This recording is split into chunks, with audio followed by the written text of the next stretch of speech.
Across the curved, tiered rows of the obsidian spire, a single recording node remained entirely dark. Archon Vol noticed the anomaly immediately from his elevated dais. The human observer's datapad, a device strictly mandated to archive every unanimous death warrant, sat unpowered. A dead screen amidst a sea of glowing green approval metrics. Silas Thorne ignored the historic execution protocol completely. Instead, he carefully aligned an ink stylus beside 3 sheets of blank physical parchment. Back he leaned into the contoured seating. On the polished desk, his hands rested flat with fingers spread wide. To Vol, this open-palm posture signified standard mammalian submissiveness before the High Court. You'll want to hear how this intervention ends. The math of justice is about to change forever. Trust me on that. High Sovereign Kalen stood shackled in the central containment depression. The ambient temperature of the spire hovered near freezing, yet the sharp tang of ozone and scorched copper radiated from her heavy magnetic cuffs. 300 distinct delegations watched in unbroken silence. Vol adjusted the thick ceremonial collar around his neck. His throat scales continuously snagged against the rigid fabric, creating a persistent, scraping irritation. By the authority of the Obsidian Spire, the execution of Sovereign Kalen shall proceed, Vol announced. His deep vocalizations reverberated heavily through the acoustic dampeners mounted in the vaulted ceiling. Down in the pit, the executioners stepped forward to power the lethal grid. Then, a sudden motion interrupted his peripheral vision. Thorne's hand, pale against the dark stone, was raised. "I invoke the right of final address," Thorne stated. The volume was perfectly casual. He delivered the interruption as if requesting a minor procedural adjustment regarding synth-paced rationing, rather than halting a galactic tribunal at its climax. A transactional maneuver, Vol concluded instantly. The solar hegemony clearly intended to leverage a technicality to seize the remaining Sirenid architectural assets before the High Sovereign's death finalized the existing treaties. It was the only logical framework. No sane creature would risk severe personal sanction for a non-kin enemy without a massive financial incentive. "There is no recognized precedent for that citation within this chamber, observer," Vol replied. The temperature in the room seemed to drop further. "Check the subsidiary annex of the Earth Compact," Thorne offered. His pulse, clearly visible at the exposed carotid artery, maintained a steady, entirely unremarkable resting rhythm. Article 42. It requires a mandatory recess for verification. To deny a formal procedural review meant violating the core mathematical foundation of Spire law. Rapidly, Vol calculated the delay parameters. Orbital reconstruction of the fractured planetoid demanded precise resource allocation models. An hour's delay shifted the global atmospheric scrubbers out of synchronization by 3%. That minute fraction risked localized acid rain cascades on the devastated Sirenid homeworld. Yet, institutional knowledge dictated strict compliance. "A 1-hour recess is granted," Vol declared. Instantly, the Valsh delegation erupted into violent, clicking displays of territorial aggression.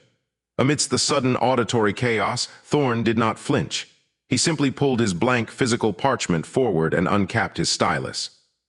59 minutes the recess lasted. Through the elevated observation glass, Vol tracked the human's frantic movements. That meticulously cleared desk now served a specific, desperate purpose. Across the unblemished parchment, Thorne's ink stylus flew with bruising pressure, generating dense columns of handwritten legal text. Digital transmission would have required hegemony oversight protocols. Physical paper completely circumvented the orbital diplomatic firewalls. What specific Sirenid asset did Earth covet? Rapidly, Vol modeled the remaining industrial sectors, perhaps the orbital shipyards, or the deep-core mineral extractors. To risk a standing liability treaty for mere resources defied logical Spire metrics. Yet the human kept writing, entirely isolated within the increasingly hostile amphitheater. Time expired. Down in the containment pit, the executioners re-engaged the lethal magnetic grid. Vol hooked a primary claw under his heavy ceremonial collar, pulling the rigid fabric away from his neck scales to scratch a persistent, dry itch. "The recess concludes," the Archon broadcasted, his tone dripping with procedural finality. "Submit your jurisdictional objection, Observer Thorne." Down the steep-tiered steps, the human walked. The digital ingest nodes he bypassed entirely. Straight to the central containment depression he moved, slamming the ink-stained parchment directly onto the primary evidence lectern. "I am formally filing as a species line guarantor," Thorne stated. Silence slammed into the obsidian spire. This was no resource seizure. Voel's transactional theories disintegrated instantly, replaced by absolute cognitive dissonance. A guarantor filing legally tethered a petitioner's biological lifespan to a condemned prisoner. If the High Sovereign failed her reconstruction duties or attempted escape, Spire law would execute Thorne in her place. Tactical empathy, weaponized into a binding legal suicide pact. To save a non-kin enemy, the human had staked his own existence. By the Valsh delegation, a 40-page formal protest was immediately filed. Their representatives shrieked, mandating Thorne's immediate arrest.